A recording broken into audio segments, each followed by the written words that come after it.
तो आज हम OWASP API टॉप 10 वनरेबिलिटीज़ की 8th वनरेबिलिटी के बारे में पढ़ने वाले हैं, जिसका नाम है इंजेक्शन वनरेबिलिटी।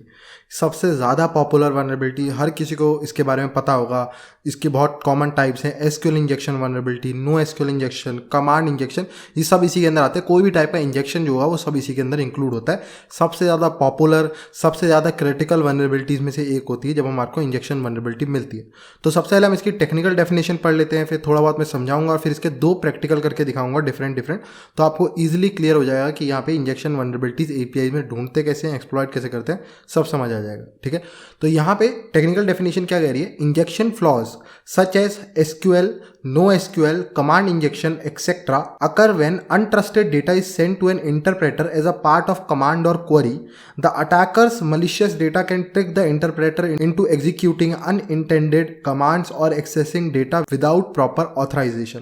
तो बहुत सिंपली क्या कहने की कोशिश कर रहा है कि कोई भी हम जब डेटा जो होता है किसी इंटरप्रेटर को भेजते हैं, जैसे कमांड प्रॉम्प्ट हो गया या एसक्यूएल का जो शेल होता है उसको भेजते हैं, ठीक है, यूजर से इनपुट लेके वहां पे भेज रहे हैं, तो वो हमेशा चेक करना चाहिए। अगर आपने चेक नहीं करा तो वहां पे यूजर या फिर कोई मलिशियस यूजर जो हो सकता है, हैकर हो सकता है, वो अपने कुछ मलिशियस कमांड्स या मलिशियस क्वेरीज उसमें इंजेक्ट करके रन कर सकता है, जिससे उसको एक तो रिवर्स शेल वगैरह मिल सकता है कमांड इंजेक्शन में, या फिर वो एसक्यूएल की मदद से डेटाबेस को पूरा डंप कर सकता है, सारा डेटा निकाल सकता है, जो कि बहुत क्रिटिकल वनरेबिलिटी अपने आप में होती है।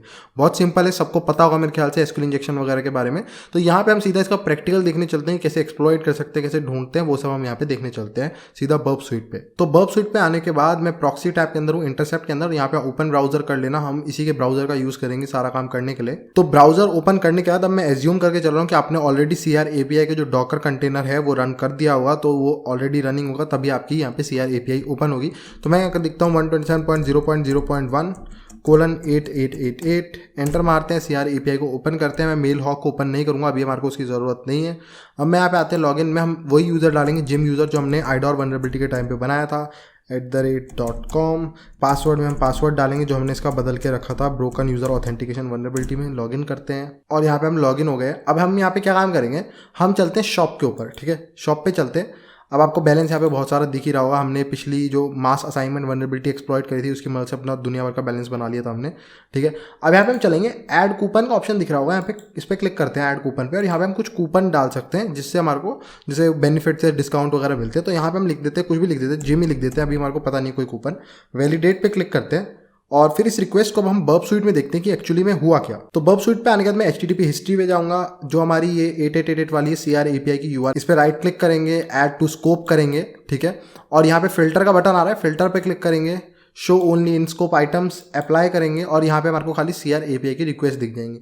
अब आपको पता है मैं कौन सी रिक्वेस्ट पे क्लिक करने वाला हूँ, इस पर, क्योंकि इस पर पैरामीटर सेंड हो रहे हैं और ये कूपन को वैलिडेशन करने के लिए कि कूपन सही है या नहीं है। इस पर क्लिक करेंगे और देखते हैं यहाँ पे रिक्वेस्ट में क्या हो रहा है। तो यहाँ पे रिस्पॉन्स खुला है पहले, तो रिक्वेस्ट में देखते हैं। रिक्वेस्ट में कूपन कोड गया है जिम, और उसके रिस्पॉन्स में ब्लैंक आया क्योंकि ये गलत है, तो यहाँ पे 500 इंटरनल सर्वर एरर आ गया हमारे को। ठीक है, तो मैं क्या काम करूँगा, इसको यहाँ से भेज दूंगा रिपीटर पे। ठीक है, रिपीटर पे चलते हैं। अब मैं यहाँ पे इसकी टेस्टिंग क्यों कर रहा हूँ एसक्यूएल इंजेक्शन के लिए? देखो, एसक्यूएल इंजेक्शन में ऐसा नहीं कि आपको अंधाधुन कहीं पे भी एसक्यूएल इंजेक्शन चेक करना होता है। एसक्यूएल इंजेक्शन हम कौन सी जगह पे चेक करते हैं आपको ये पता होना चाहिए। एसक्यूएल इंजेक्शन उन जगह पे चेक करते हैं जहां हमारे को पता है कि हमारा डेटा जो है किसी डेटाबेस में वैलिडेट होने जा रहा होगा। अब मान लो कि ये जो कूपन कोड्स यहाँ पे यूज होने कहीं ना कहीं सेव करे हुए होंगे सर्वर ने, ये कौन कौन से कूपन कोड्स वैलिड है, कौन कौन से लोग यूज़ कर सकते हैं, कौन कौन से नहीं कर सकते, तो कहीं ना कहीं तो स्टोर होंगे ना। तो कहाँ डेटा स्टोर होता है एक वेबसाइट का? डेटाबेस के अंदर। तो हमारे को पता है कि हम यहाँ पे जो भी कूपन कोड डालेंगे वो वैलिडेट होने के लिए डेटाबेस में जाएंगे, क्या ये कूपन कोड सही है या नहीं है, क्या ये एग्जिस्ट करता है, क्या इस टाइम पे ये अवेलेबल है या नहीं है, वो सब चीज़ें यहाँ पे चेक होंगी। तो हमारे को पता है ये डेटा जो है ये डेटाबेस में जा रहा है। तो ऐसा और कौन सा डेटा होता है, जब हम लॉगिन फॉर्म देखते तो यूजर नेम और पासवर्ड जो होते हैं वो हमेशा वैलिडेट होने के लिए डेटाबेस के अंदर जाते हैं, तो वहाँ पे आप एसक्यूएल इंजेक्शन चेक कर सकते हो। तो आपको एक वेबसाइट में हमेशा ऐसी जगह ढूंढनी होती है, ठीक है, जो आपको लगता है कि जिसका डेटा जो है डेटाबेस में जा रहा होगा चेक करने के लिए कि क्या वो सही है, डेटा नहीं है, क्या वो चीज़ एग्जिस्ट करती है, नहीं करती, क्या आप उसका यूज़ ले सकते हो। तो कहीं पे भी आपको ऐसा लगे ना कि ये डेटा डेटाबेस में चेक होने के लिए जा रहा होगा, तो वहाँ पे आप एसक्यूएल इंजेक्शन वनरेबिलिटी चेक कर सकते हो। ठीक है, क्योंकि वहाँ मिल सकती है। तो यहाँ पे भी हम चेक करेंगे एसक्यूएल इंजेक्शन वनरेबिलिटी को। तो मैं यहाँ पे सिंगल कोड डाल के ट्राई करता हूँ, सेंड करते हैं इसको, रिस्पॉन्स में देखते हैं कुछ अंतर नहीं आया है। ठीक है, उसके बाद यहाँ पे मैं क्या ट्राई करूँगा, और 1 = 1 ट्राई कर लेते हैं, सेंड करते हैं, रिस्पॉन्स देखते हैं, कुछ नहीं आया है। हैश का साइन लगा लेते हैं लास्ट में कमेंट करने के लिए, देखते हैं कुछ हुआ तो।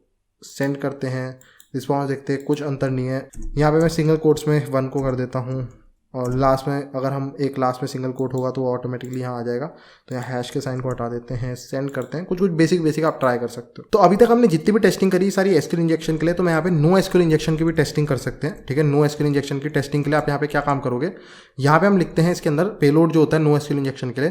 ठीक है, अब नो एसक्यूएल भी बहुत फेमस हो रहा है आजकल, मोंगोडीबी वगैरह का आपने नाम सुना होगा। तो वो नो एसक्यूएल यूज होता है, उसमें डिफरेंट टाइप से डेटा को स्टोर करते हैं जो कन्वेंशनल तरीके चल रहे थे डेटाबेस के, डीबीएमएस के। उसके अलावा नो एसक्यूएल हम यूज कर रहे हैं की वैल्यू पेयर में डेटा को स्टोर करने के लिए, किसी फाइल के अंदर स्टोर करने के लिए, उसके लिए हम नो एसक्यूएल का यूज करते हैं। तो उसके पेलोड्स में यहाँ ट्राई कर सकते हैं। तो उसके बेसिक पेलोड का स्ट्रक्चर ऐसे होता है कि आपको उसको कर्ली ब्रैकेट्स के अंदर देना होता है। और यहाँ क्या लिखना है, यहाँ पे हम लिखते हैं NE, ठीक है, $NE नॉट इक्वल्स टू, जिसकी वैल्यू नॉट इक्वल्स टू किस चीज़ के, नल यहाँ दे देंगे, नल। ठीक है, तो यहाँ पे हम ये बोल रहे हैं कि नॉट इक्वल्स टू, एनी का मतलब नॉट इक्वल्स टू नल, यानी कि कोई भी कूपन कोड, कोई भी ऐसा कूपन कोड जो डेटाबेस में है जिसकी वैल्यू नल नहीं है, वो हमारे को ये सारे लिस्ट कर देगा। जितने भी, मतलब ये सिंपल पेलोड होता है, बेसिक पेलोड, ये लिस्ट करने के लिए जितनी भी वैल्यूज पड़ी होंगी डेटाबेस में जो कूपन कोड की, वो सारी यहाँ पे लिस्ट हो जाएगी। हमारे को ईमेल्स वगैरह निकालनी होती है डेटाबेस के अंदर, तो भी हम सेम पेलोड का यूज़ करते हैं। तो ये क्या काम करेगा, नॉट इक्वल्स टू नल क्या काम करेगा, जिसकी भी ईमेल एड्रेस नल नहीं होगी, यानी कि जिसकी भी ईमेल एड्रेस एग्जिस्ट करती है उन सब की ईमेल एड्रेस हमारे को प्रिंट कर देगा। अगर हमारे को ईमेल निकालनी होती है, यहाँ ईमेल लिख दे, अगर हमारे को पता है कि सामने ईमेल चेक हो रही है, अभी हमारे को पता है सामने कूपन कोड चेक हो रहा है, तो मैंने ये पेलोड दिया, तो ये क्या काम करेगा, जितने भी सामने कूपन कोड है, ठीक है, जो एग्जिस्ट करते हैं जिसकी वैल्यू नल नहीं है, वो सारे यहाँ पे लिस्ट कर देगा। तो इसको सेंड करके देखते हैं क्या रिस्पॉन्स आता है। सेंड करा, रिस्पॉन्स देखते हैं, तो ये रिस्पॉन्स आया इसका सामने से। तो यहाँ पे नो एसक्यूएल इंजेक्शन वनरेबिलिटी है, यहाँ पे सामने नो एसक्यूएल यूज हो रहा है। ठीक है, तो यहाँ पे आपको दिया जाएगा कूपन कोड, इसने दिखा दिया कि यहाँ पे ये कूपन कोड है ट्रैक 05 करके, अमाउंट 75 का आपको यहाँ पे कुछ अमाउंट है, शायद इतने % ऑफ मिलेगा या कुछ होगा। तो हमारे को यहाँ पे अपना कूपन कोड मिल गया, इसको कॉपी कर लेते हैं। तो ये हो गया पहला हमारा injection vulnerability, no SQL injection vulnerability. Clear हो गया। अब इसको कॉपी कर लेते हैं, वापस CR API पे आ गया हूँ मैं। अब मैं यहाँ पे दोबारा से ऐड कूपन पे क्लिक करूंगा, इस बार जो वैलिड कूपन है ना वो डालेंगे यहाँ पे। ठीक है, और यहाँ पे वैलिडेट पे क्लिक करते हैं और देखते हैं इस बार हमारे को क्या होगा। तो हमारा यहाँ पे कूपन अप्लाइड हो गया और शायद मेरा बैलेंस बढ़ गया, 75 रुपीज़ मेरे को मिल गए हैं। मेरे ख्याल से उसके लिए था कूपन कोड कि आपको उतने पैसे आपके ऐड हो जाएंगे, आपके बैलेंस बढ़ जाएगा, तो 75 ऐड हो गए। अब लेकिन मैं चेक करूंगा कि कूपन कोड जब मैंने भेजा तो ये कैसे अप्लाई हुआ, क्या हुआ, उसके लिए क्या क्या API यूज हुई। ठीक है, जब हम सही भेज रहे हैं, इनकरेक्ट पे तो हमारे को पता है सामने से कोई रिस्पॉन्स ही नहीं आ रहा, जब करेक्ट भेज रहे हैं तो क्या क्या प्रोसीजर हो रहा है वो मुझे चेक करना है। तो उसके लिए मैं बर्ब स्वीट पे वापस जाऊंगा। अब बर्ब स्वीट पे आने के बाद मैं वापस से किस पे जाऊंगा, प्रॉक्सी टैब पे। प्रॉक्सी टैब पे आने के बाद मैं HTTP हिस्ट्री के अंदर ही हम यहाँ पे इसको नीचे करेंगे और देखते हैं लास्ट में हमारी कौन सी रिक्वेस्ट हुई है। ये अप्लाई कूपन आपको दिख रहा होगा, वैलिडेट वाला दोबारा हमने करा, इसमें इस बार हमने सही कूपन डाला जो हमारे को मिला था ट्रैक 05 करके। फिर एक अप्लाई कूपन पे आता है, अप्लाई कूपन यूज हो रहा होगा कूपन को अप्लाई करने के लिए, यानी हमारा बैलेंस को बढ़ाने के लिए ये यूज हो रहा है एंड पॉइंट। ठीक है, एक नया API। तो हम देखते हैं यहाँ पे क्या हो रहा है, इसका क्या जा रहा है, डेटा में जा रहा है कूपन कोड और अमाउंट में 75, रिस्पॉन्स में क्या आ रहा है, कूपन सक्सेसफुली अप्लाइड। तो यहाँ पे मैं सेम टेस्टिंग करूंगा कि यहाँ पे क्या वनरेबिलिटी एग्जिस्ट करती है, क्योंकि यहाँ पे भी कूपन कोड जा रहा है अप्लाई करने के लिए। तो यहाँ चेक कर सकते हैं कि ये कूपन कोड अप्लाई हो रहा था इस टाइम पे, यहाँ पे क्या एसक्यूएल या no SQL injection vulnerability exist है या नहीं है। तो इसको सेंड टू रिपीटर करेंगे, रिपीटर पे जाएंगे और यहाँ पे चेंजेस करके देखते हैं। तो इसको हम बदल के पहले नॉर्मल एसक्यूएल पेलोड्स ट्राई करते हैं। ठीक है, और जो नॉर्मल वाले होते हैं 1 = 1 हैश ट्राई करते हैं यहाँ पे। ठीक है, और सेंड करते हैं। रिस्पॉन्स में देखते हैं सर्वर एरर आया है 500, जो कि अच्छी बात है, क्योंकि अगर नॉर्मली कंटेंट में ऐसे आ रहा है तो उसका मतलब कोई दिक्कत है, वरना यहाँ पे दिखता है खाली 500, ऐसे पेज में नहीं दिखता, ये हेडिंग में आ रहा है HTML कोडिंग में सर्वर एरर, तो कोई दिक्कत है। अब यहाँ पे को और क्या ट्राई कर सकते हैं बेसिक वाले, तो यहाँ पे ऐसे ट्राई कर लेते हैं 1 = 1 और यहाँ पे एक 1 देके हैश हटाते हैं जो कॉमन होता है, क्योंकि अगर हमारा जो पेलोड है जो भी हम यहाँ डाल रहे हैं वो सिंगल कोट्स के बीच में जा रहा होगा, तो एक सिंगल कोट यहाँ आ गया और एक सिंगल कोट लास्ट वाला जो होगा वो यहाँ पे बंद हो जाएगा। ठीक है, ऐसे हो जाएगा। तो इसको सेंड करते हैं, रिस्पॉन्स चेक करते हैं और यहाँ पे आ गया, देखो सही रिस्पॉन्स आया, track 05 coupon code is already claimed by you. तो ट्रैक 05 ही कह रहा है, हमने जबकि लिखा भी नहीं है ट्रैक 05, लेकिन ट्रैक 05 सबसे ऊपर होगा कूपन कोड्स में, तो ये ऑलरेडी सबसे पहली वैल्यू को उठा के बोल रहा है कि ये कूपन कोड तो ऑलरेडी अप्लाइड है। तो यहाँ पे हमारी ये जो रिक्वेस्ट है सही से काम कर रही है।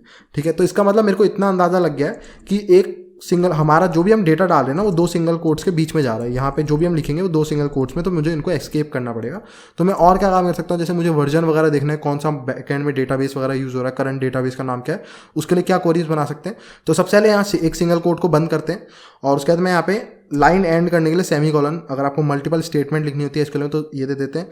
उसके बाद लिखेंगे सेलेक्ट ठीक है, और वर्जन दे देते हैं, सेलेक्ट वर्जन, ये फंक्शन होता है ऐसे दे देते हैं।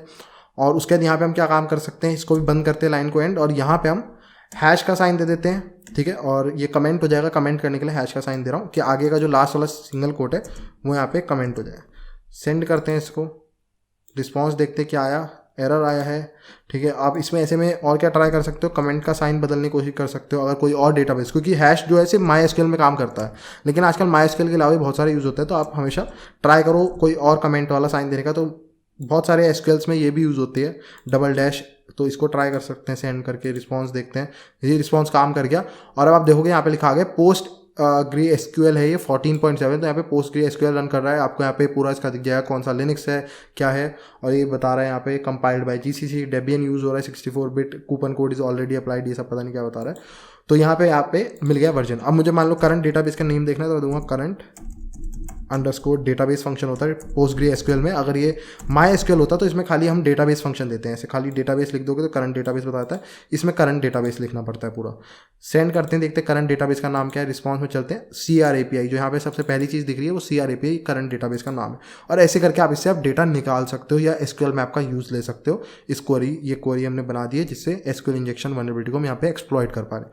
तो ये एक और एग्जाम्पल था इंजेक्शन वनरेबिलिटी का जो हमने API में फाउंड करा। सो आई होप सो आपको इंजेक्शन वनरेबिलिटी समझ आई हो, आपको ये प्रैक्टिकल पसंद आया हो। So please like the video, subscribe the channel. Thank you and good bye.